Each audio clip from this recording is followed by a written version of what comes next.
So the question is, I guess he decided to go. Or never come. Yeah. Should I stay or should I go? That other candidate for governor, the one we didn't endorse, isn't here. Now, maybe the door's locked. Maybe he's getting parking. I should go down and take a look. You should go take a look. Okay, let me turn off your headset. And this is great because this will give Kevin a chance to talk. Yeah. So let's talk about something else. Well, you did your State of the Union. You have an hour that you fill every week, right? Mm-hmm. Yeah. What I was going to segue onto is the family. You talked about disrupting institutions, and it's been a concerted effort to disrupt the traditional family. Starting with father, really for 50 years by Jennifer. Yeah, at least, yeah. If they can destroy fathers, destroy the traditional family, make fathers irrelevant, you've essentially disrupted the building block of society. The civil society can't function really without strong families that are working together. That are doing the work of the civil society. So I think it's been a deliberate effort to really marginalize fathers and families, so that that government is really the only alternative resource. And so all of my efforts have been designed at primarily restoring the traditional family, supporting fathers, supporting marriage. And I think we made some progress in the 90s, even through the Clinton years. I think we were actually making some progress. But I think that under this current regime, we've really regressed. This has been an awful 8 years for fathers, for marriage, for families, and I think it's all been deliberate. And I think the war on women is just really kind of code for let's destroy the traditional family. And government needs women. Well, it fits in with that whole, like you said, 50-year tradition of, and I brought this up before. I tell my kids, I said, you know what?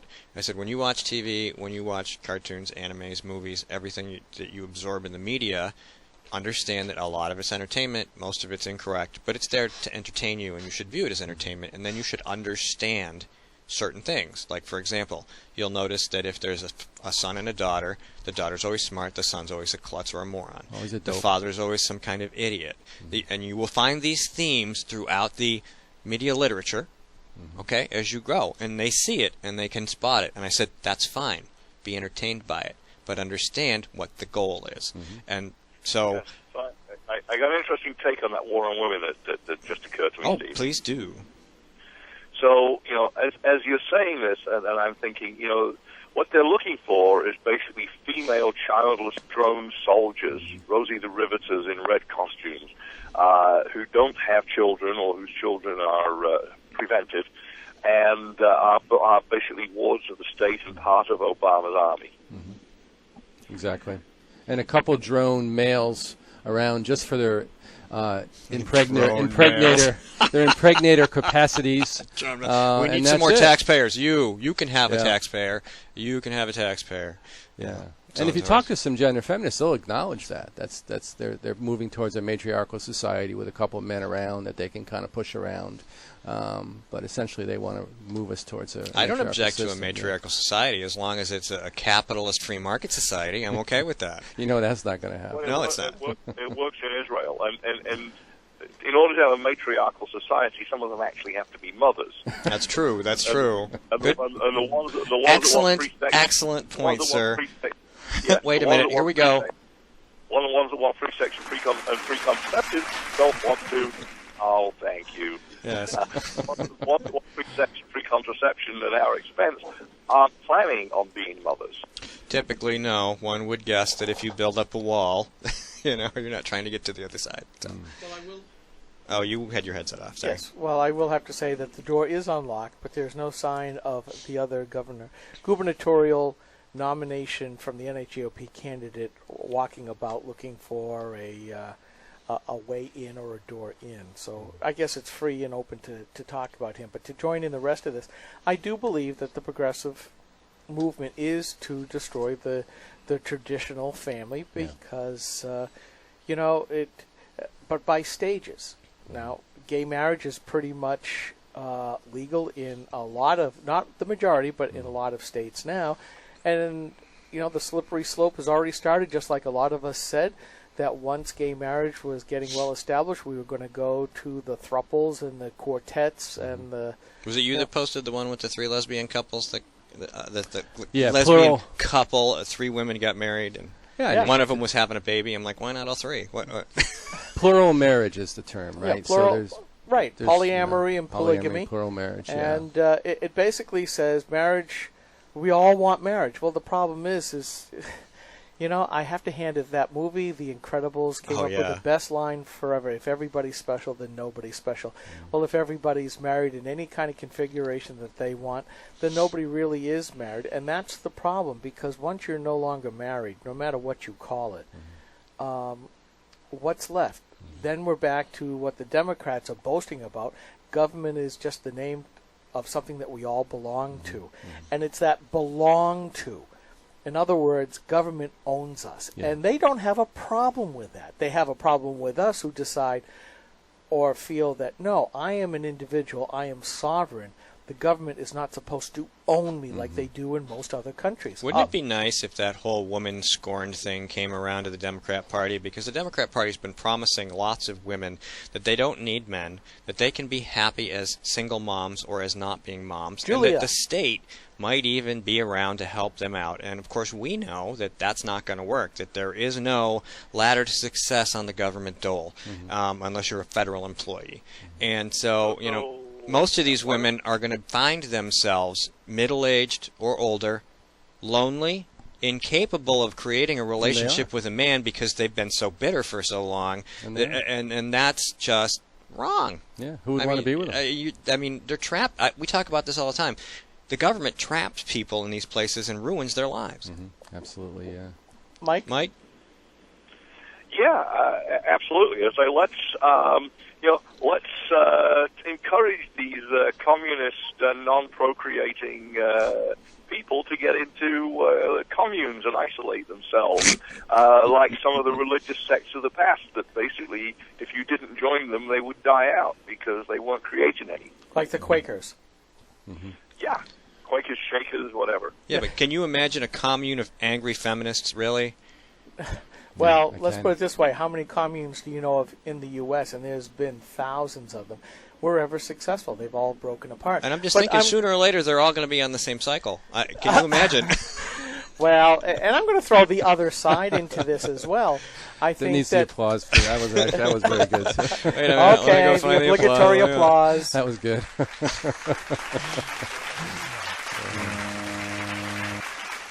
But it also works the other way. That a lot of these women are now saying, we can't find any marriageable men because they're all in their parents' or mother's basements playing video games without a job and the whole thing. Well, what you said earlier, Steve, when you were talking to your kids about what they see on TV, where the brother's an idiot and the father's worse, that's the cultural meme that's coming up.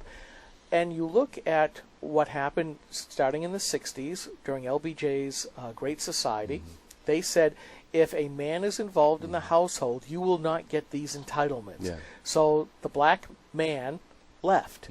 And then now we see the player mentality, and we see all these women all going down to high school or even earlier thinking, I just have to get a baby and the government will take care of me. And the player mentality has moved from the ghetto to the rest of the country. Right. And you look at what's going on in the universities where, gosh, if I was a guy, there's no way I'd be dating during my college years because they're basically demonizing young men. We already see that women are getting the vast majority of the degrees, that guys are dropping out.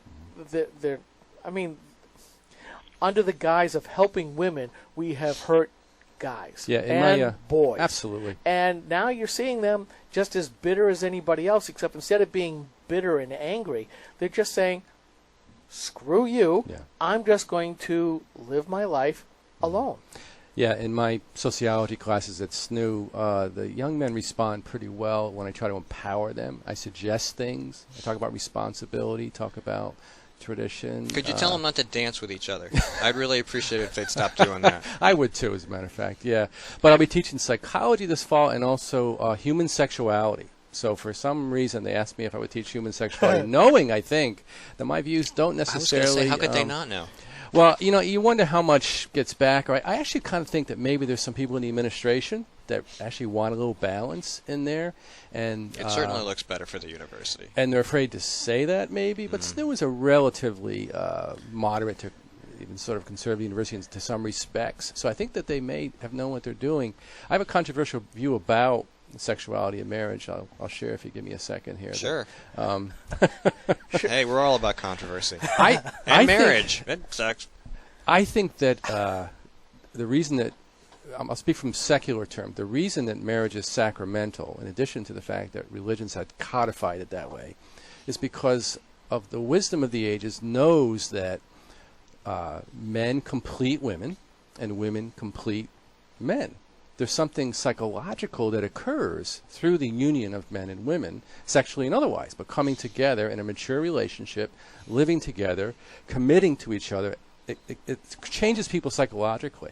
So, in the LDS faith, for instance, marriage is sort of the highest you can go. I mean, it's perceived as a psychological good for society, that men and women come together to complete each other, and that civilization benefits by that psychological maturity. And it's not just an organized religion, because if you look at all the mythologies, you go to that yin and yang, Absolutely. They all go back to the destruction of the individual. All the mythologies? All the different mythologies throughout history.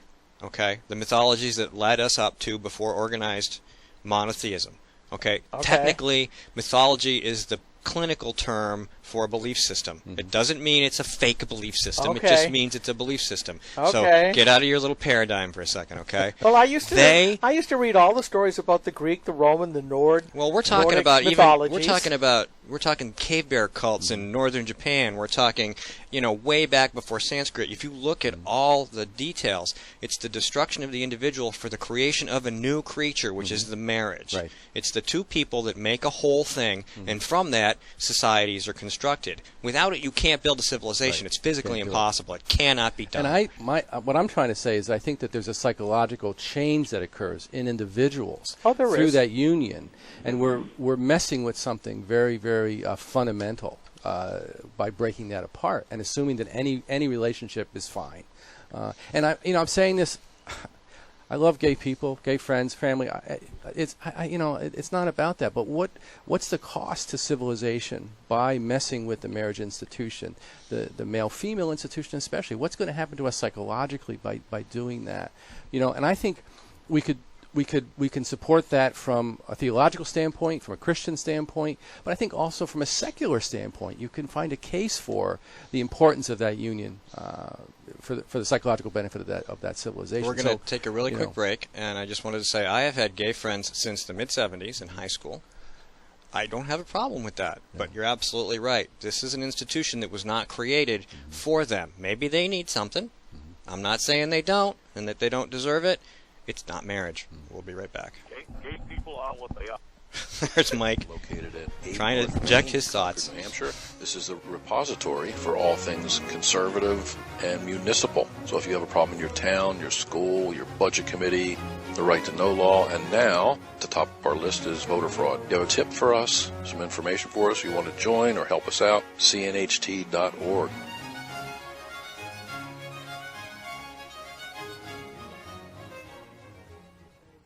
He tried to make us believe he was a fiscal conservative, but State Senator Dave Booten has been deceiving New Hampshire taxpayers. Like a wolf in sheep's clothing, he claimed to be one of us, pretending to blend in, but all along voting like a liberal Democrat. He voted to raise your gas tax by another 23%, taking a bigger bite out of our wallets every time we're at the pump. And oh, how he drooled at the opportunity to vote to expand Obamacare, which will result in higher taxes and longer wait times in the emergency room. And now the Senate wants to pass a bill to prevent us from criticizing Senator Booten's vote? Call Senator Booten at 603-203-5391 and tell him that we're on to his wolf in sheep's clothing routine. Tell him to stop pretending to be a fiscal conservative and start voting like one. Paid for by Citizens for a Strong New Hampshire.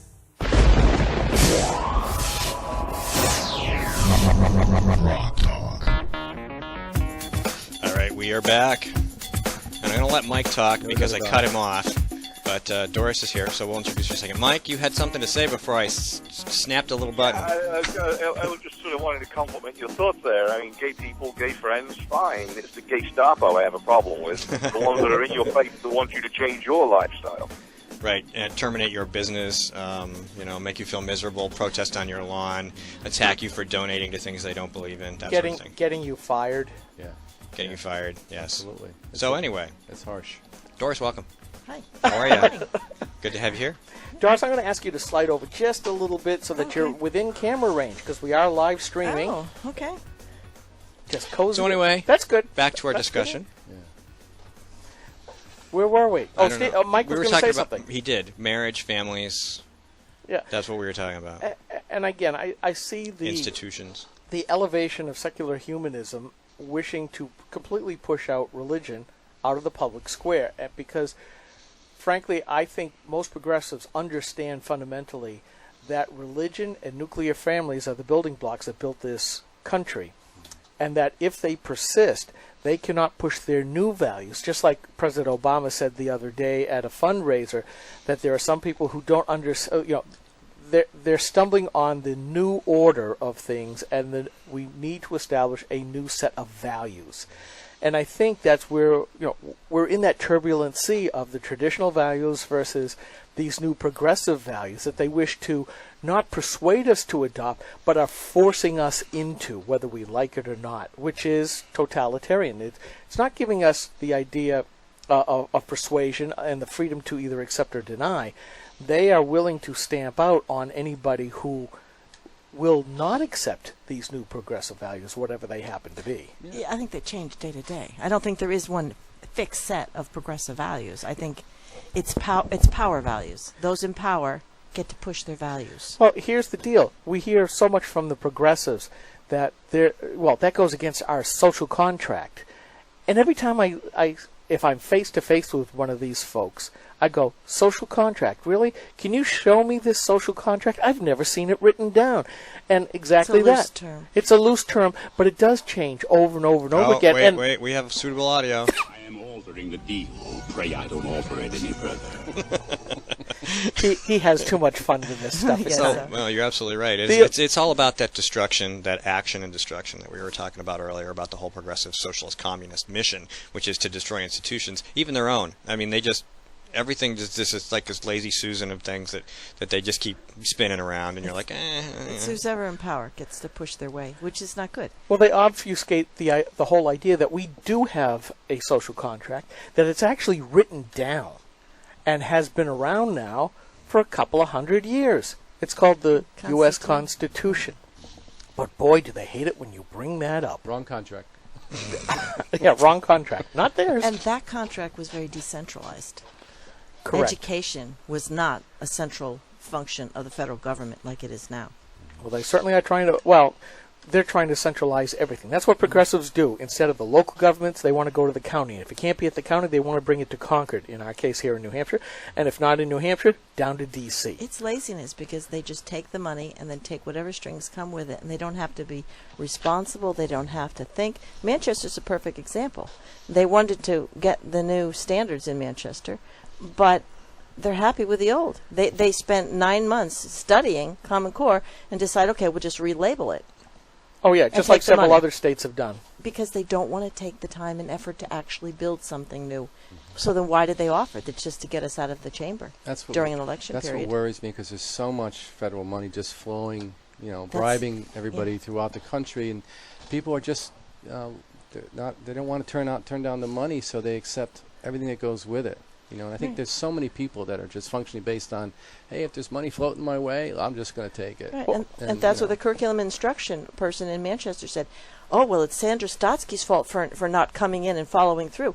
They never gave her a complete set of standards. How do you review something that's never finished? She said, I want to know what's done, what's completed. I never got a complete copy, and mark off what rises above Common Core, which they couldn't. There was nothing that rises above Common Core. So they didn't want to give her that document and admit that they had just copied Common Core, so they blame her. She's the nationally renowned expert, and she's deficient. Yeah, there always has to be, in the community organizing techniques, there always has to be a scapegoat. Mm-hmm. and somebody else to blame to deflect. I mean, and I think adjectives to go with it: extreme, radical. Anything they don't like is a bad adjective. yeah, because they need to make you diminished. They're not willing to do the arguments. Now, being bloggers at Granite Grok, we're used to the snark. You know, we started Granite Grok in the good old days when it was the Wild Wild West, and to some degrees it still is. We like that. That's why we write what we do on our banners, as well as our frequently asked question page. I mean, we do stand and live by that. But at the same time, we're willing to sit down here, like at GrokTALK, a little bit different persona, and we're willing to talk about the facts. We're willing to talk about the philosophies, and we'll have a great conversation. I can't get any Democrats or progressives to come in. I guess our reputation precedes us. Well, they have to marginalize, so they have to, it's the scapegoat thing. They have to make you the bad guy, right? So that's their philosophy. And that's the main reason that the gubernatorial candidate, Republican, that didn't come today, that I was really offended by his comments, is because he apparently bought into the scapegoat Alinsky tactic by saying that. He jumped on the bandwagon of the tactic that's used against us all the time to marginalize, and it really made me angry. That it's not typical for a do that. CEO to just use language like that No. freely without having an understanding of what they're doing. Yeah. I mean, you don't run a company as large as BAE by being sloppy with your words. And there was this sort of ha-ha, these stupid teabagger thing. I mean, it really was very offensive to me when I saw that. And I brought it up, you but know. I said, look, it wasn't so much just the word teabagger that you used, Walt Yeah. Steen, whatever. I think it's Steen. I think it's Steen.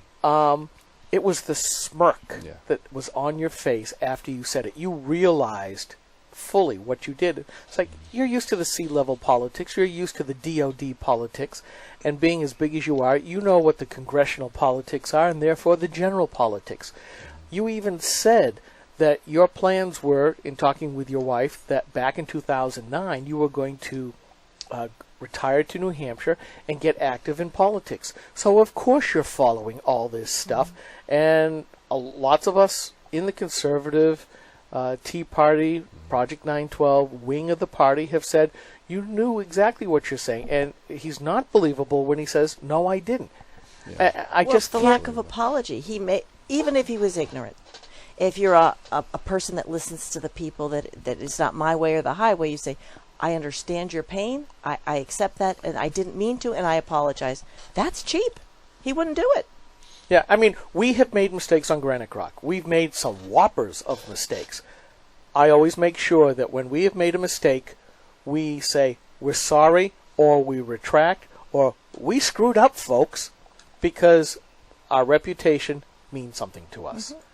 Now, you may not like the way we present something, but I read pretty much every single post, and I'm always looking to say, okay, does this sound truthful? Are we sticking to the facts?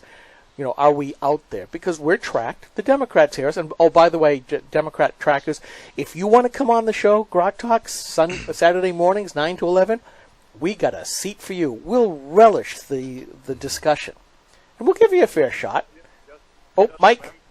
Sorry. Yeah, just remember, I met that union blogger guy on my way out west a week or so ago. Tell the story. Oh, Matt Murray, and I invited him over and over to come on, and he was most uncomfortable at the prospect because it might upset his customer base. Yeah, Matt Murray runs the blog called what, Mike?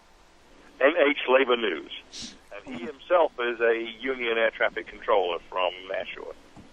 Yeah, and I think he lives in Merrimack. I'm not sure, but anyway, yeah, I've had some tweet run-ins with him. Yeah, he quoted Granite Grok about Scott Brown. Yeah, you know, he seems an interesting enough guy. He'd be fun to have on, and I don't mean to make fun of either. I think it'd be a good clash of views. But no, he was not comfortable with the thought. Well, that's too bad, because I lay it out there. Anybody who wants to come on the show, anybody who wishes to have a guest blog from the left, I'll make it happen. And if you want to have a blog debate, we'll make that happen too. We are not just on just the right of the right side. Are you folks. ready to open your wrists? What? That's metaphorically speaking. You just throw it out there, and then the conservatives and the commenters and everybody else is going to come, and they're going to pick apart what you say, because that's what they do to us. You know? I Oh, mean, yeah. You have to open yourself up to that. You can't go to a nice, safe left-wing little miscellany blue or wherever, and expect everybody to agree with you, where they don't. Now, I mean, I've gone over there and looked at the comments. They don't all agree on how to ruin the country, but they all agree on ruining the country. So, Yeah. Or like me, you get banned from several sites. Me too. I've been banned from a couple different ones. And that's why we have the Baconator, a.k.a. Crispy Bacon, on our comment board. Because he can make fun of people. He can make fun of the Englishman, and we let him get away with it. Whereas if he goes over to Tree Hugger and makes fun of the people, he gets kicked off. Yeah. Yeah. I take pride in having been banned from 2 sites, Red State and Daily Paul. What did you... Well, Daily Paul I could understand. I was banned from Red State for sounding too much like a libertarian, and banned from Daily Paul from sounding too much like a conservative. Right? So I take pride in them trying to pull those folks together, these sort of conservative populists, pull them together, but either extreme has a little trouble with me. So Red State has a long history of issues with Ron Paul people, because early on they used to come and do some unpleasant things on Red State. Because when I was a lurker there back around 2006 or so, there was some very ugly Paul supporters on Red State, and things got really nasty. And it's just sort of stayed. So they're just pissed about it. And they're like, listen, you got your own forum, get off ours. And I'm sure the same feeling is on the other side. So, I mean, they may support similar candidates and issues, but those two shall always remain twain. They're not... They're not going to, in the blogosphere, they're not going to come together, well, I don't think. On Red State, I was actually pushing not so much a libertarian, but a revolutionary position. Pushing for action rather than rhetoric. And I think it maybe went over the line a little bit there. I mean, we've had the same differences, too, on Granite Rock to a much lesser degree. Yeah.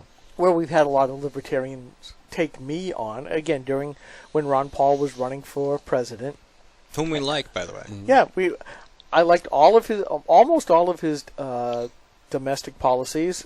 Could not at all come close to the foreign policy ones, but so there was some back and forth about that, and that's just the way it is. But as far as I'm concerned, I would like to think that Granite Rock we may not be libertarian in toto, but we are certainly open to a lot of libertarian ideas and philosophies.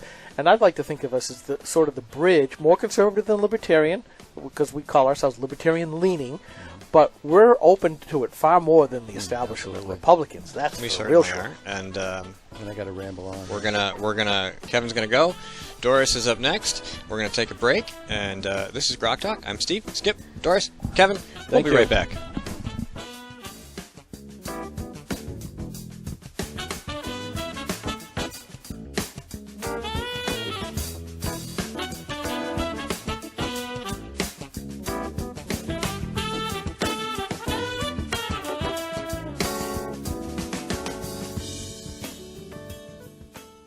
New Hampshire is famous for scenic drives, but they're tough to enjoy when you're on your way to the doctor. Because Obamacare limits your choices, some will have to drive more than an hour to see a doctor. What's health insurance worth if care isn't there when you need it? Jean Shaheen voted for Obamacare, putting your doctors and hospitals further out of reach. Tell Senator Shaheen Obamacare is not working for New Hampshire. She tried to make us believe she was a fiscal conservative, but State Senator Nancy Stiles has been deceiving New Hampshire taxpayers. Like a wolf in sheep's clothing, she claimed to be one of us, pretending to blend in, but all along voting like a liberal Democrat. She voted to raise your gas tax by another 23%, taking a bigger bite out of our wallets every time we're at the pump. And oh, how she drooled at the opportunity to vote to expand Obamacare, which will result in higher taxes and longer wait times in the emergency room. And now the Senate wants to pass a bill to prevent us from criticizing Senator Stiles' vote. Call Senator Stiles at 603-918-0553 and tell her that we're on to her wolf in sheep's clothing routine. Tell her to stop pretending to be a fiscal conservative and start voting like one. Paid for by Citizens for a Strong New Hampshire.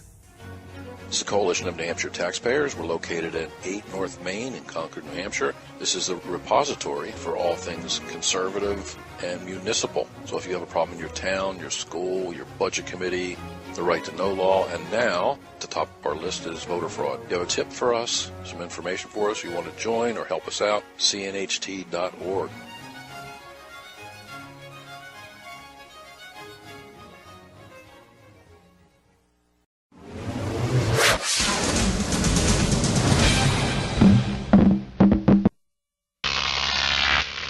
GrokTALK.